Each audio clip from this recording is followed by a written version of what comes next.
Kidlat News Updates.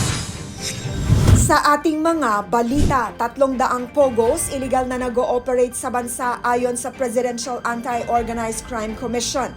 110,000 automated counting machines para sa 2025 elections nakatakdang i-deliver ng Miro Systems.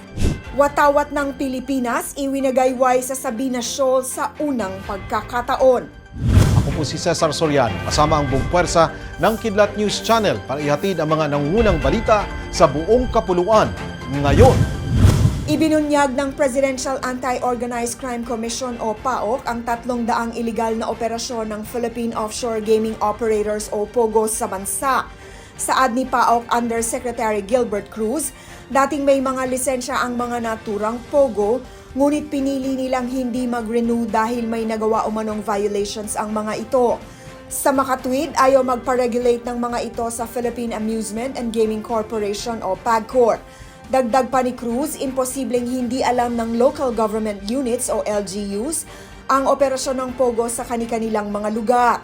Anya, mahirap itago ang POGO dahil kapansin-pansin ang mga operasyon nito kahit sa mga residente, tulad ng pagpapanatiling bukas ng mga ilaw paggabi at ang pagdami ng Chinese sa mga bisinidad. Nakatakdang i-deliver ng Miro Systems ang 110,000 automated counting machines o ACMs para sa 2025 midterm elections.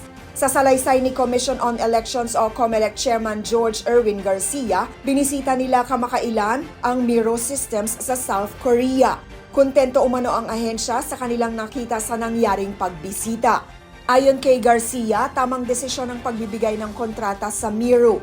Nagpasalamat din ang chairman sa South Korean company dahil ipinakita nito sa COMELEC kung paano i-manufacture ang ACMs. Dagdag pa ni Garcia na patunayan ng Miro na handa silang i-deliver ang 110,000 machines na kakailanganin sapagkat sinusunod ng kumpanya ang timeline na napag-usapan kasama ang COMELEC.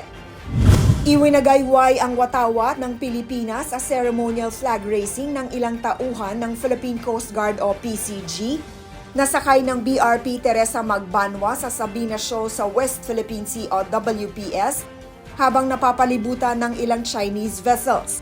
Ayon kay PCG spokesperson Rear Admiral Armando Balilo, ito ang kauna-unahang flag raising ceremony sa Sabina Shoal na ginawa kasabay ng selebrasyon ng 126th Independence Day ng Pilipinas.